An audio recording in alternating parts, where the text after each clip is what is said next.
press the button, Carter. It's all right. So Carter was born on the 29th of September 2020 in lockdown. So he was born at the Women's Hospital in Birmingham.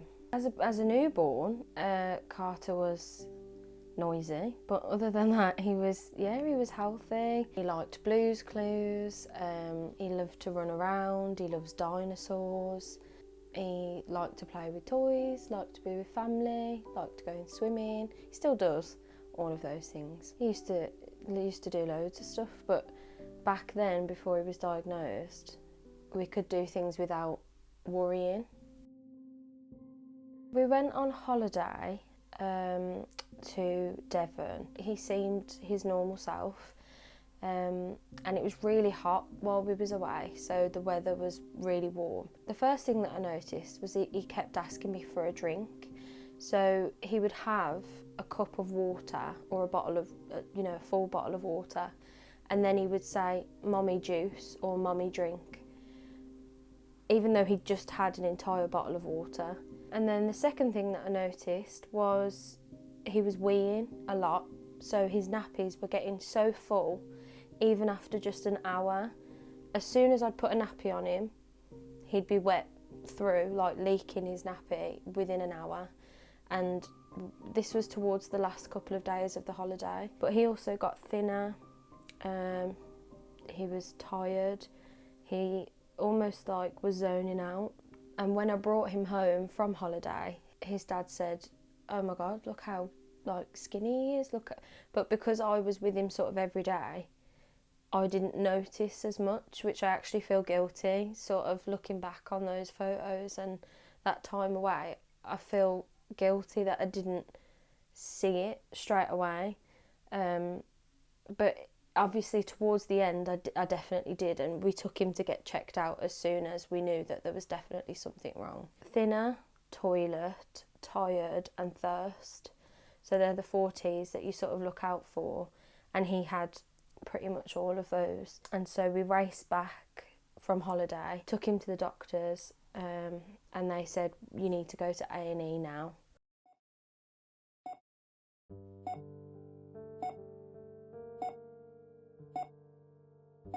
His blood sugars were actually in the 40s. Your average person's blood sugar should be between 4 and 7.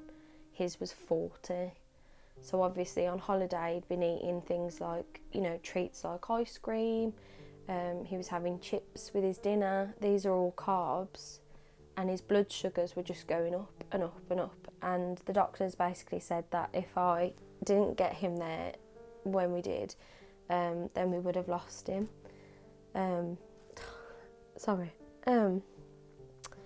So yeah, he stayed for that first week, and it was a lot for us, but it was even like harder for him.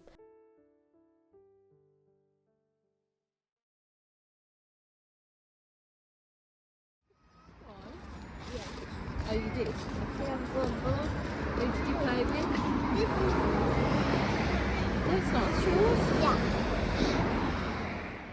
Type 1, your pancreas has completely stopped making insulin and your body can no longer transfer the sugars. And type 2 is an insulin resistance, so your body still produces some of its own insulin. Me and Carter's dad had to learn what we would need to do moving forward to look after him. And all this information was put on us, and it's almost like you either learn it or your child could die. It's very stressful. It's on my mind constantly. Whenever I'm doing anything, I'm always thinking about his blood sugars, about how he is, just in general. I don't sleep very well, if at all. The only time I really can rest is when he's with his dad, because I trust him completely. But it never really goes away. I'm always thinking about appointments, whether I've ordered his medication, whether I've done the pharmacy order, whether he's high or low, whether I'm doing the right thing for him, what he's going to eat for you know, breakfast, lunch, dinner, whether his pump's on properly, whether his Dexcom's working. You know, sometimes the technology that he's got is brilliant, you know, it saves his life every day, but it's when it works. Sometimes it doesn't work. Sometimes I have to wait up for hours in order to make sure that his Dexcom is working. It is really hard, but at the same time I'm also grateful that he can live somewhat a normal life. You know, there's lots of children that I think it could be worse in a sense for him, so I'm grateful, but it is also really difficult. Question. How do you feel about having diabetes? Bad. Bad. Why bad? Because me want to be like the other kids.